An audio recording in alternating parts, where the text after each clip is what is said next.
Hello, my name is Luther Cifers, and I'm one of the people here tonight competing for this 10th district seat in the Virginia Senate.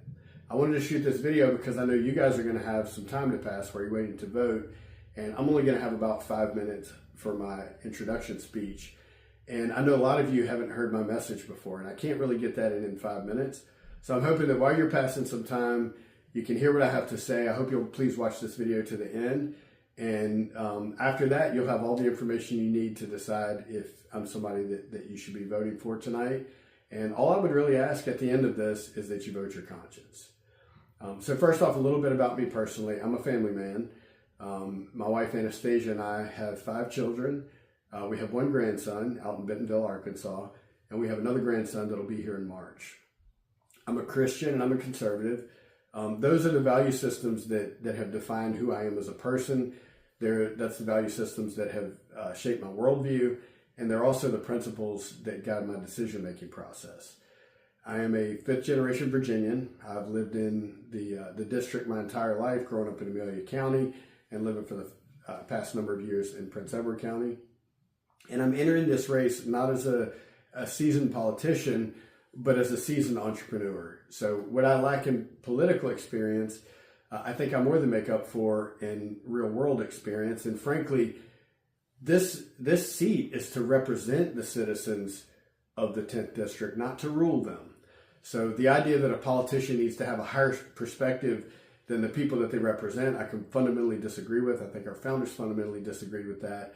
So I'm here not to rule anybody or to use my enlightened perspective to tell you how to live your lives, but to listen to you, make sure that you're represented, and to be a relentless fighter for those things in the Virginia Senate. We know that our political culture in this country isn't quite what it used to be, and you can count on me to try to represent myself and execute the duties of the 10th district seat according to those principles that unfortunately in many cases have been forgotten.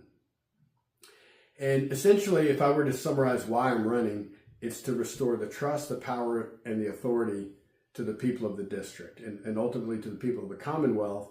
And if we're good enough in this country at capitalizing on this moment in history where the voters have clearly rejected the radical agenda that's coming from the left, maybe we can influence political culture throughout the United States.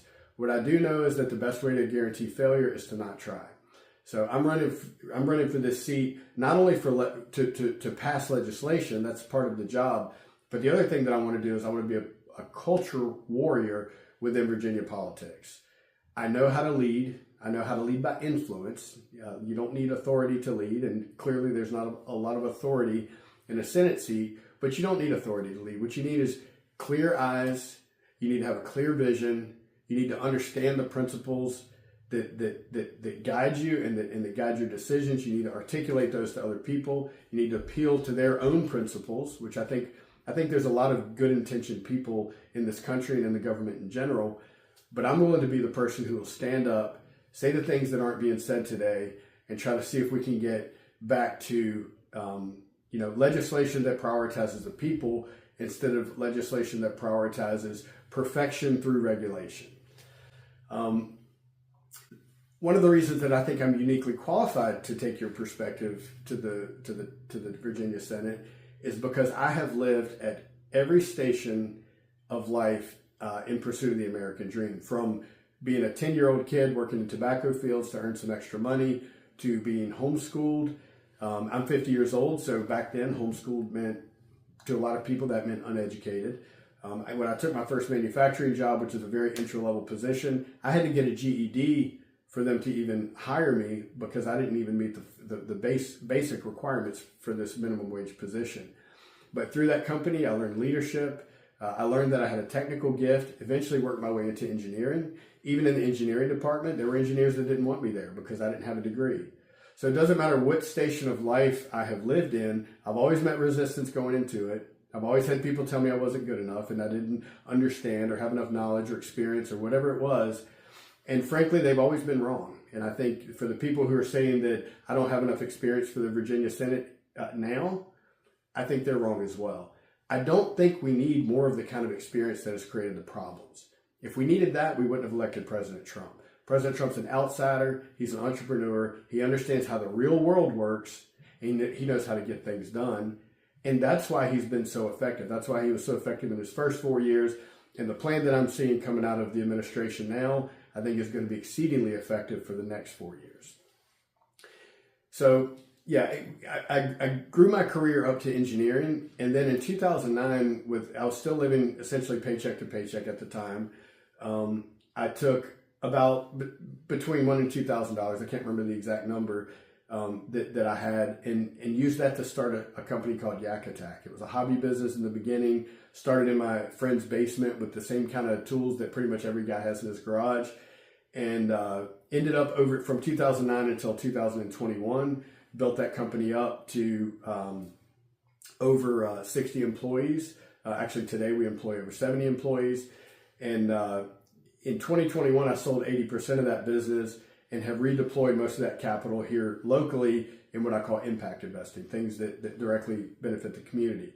So whether you're trying to get started with a career, whether you're trying to raise a family, buy a house, get a small business started, scale a small business, sell a business, reinvest in the community, create jobs, this more impact or purpose-driven investing, it really doesn't matter. Through any of those stages, I've lived at the stage, but I've also navigated the stage gate. So in other words, what it takes to go from here to here, I know what that is. I know the environment that's required. I know the principles that are required. And I know how the government regulation is getting in the way. So it doesn't matter what committee I'm on. It doesn't matter what piece of legislation I'm either introducing or that I'm trying to help perfect in committee. I'm going to be doing that with these principles in mind. It's got to work for the people. The authority has to go back to the people. The trust has to go back to the people. And the government should be more of a facilitator of progress instead of an arbitrator of progress. I think today, in pursuit of perfection, we just keep passing more and more and more and more regulations to the point that the government itself can't even execute its own duties faithfully because there's too much regulation to even manage. So if we're going to have risk, I would rather have the risk of we've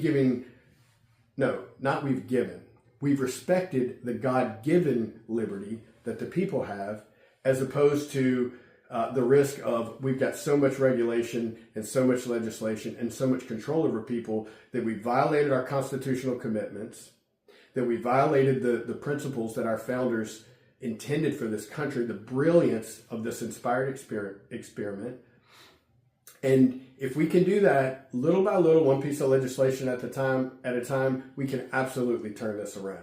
So you're going to see me go into the Senate, not just to pass legislation, but also as a political culture warrior. I will be fighting every single day, whether it's on the legislative floor or whether it's in private conversations with other legislators or others in government, to make sure that we get back as much as I can influence, that we get back to putting the people in charge of this Commonwealth. So if any of this resonates with you, what I would ask you to do is consider me for your vote tonight. I know that a lot of people came here intending to vote for me, and I know that a lot of people came here intending to vote for others. What I would say to the people who came here voting for me, please vote your conscience.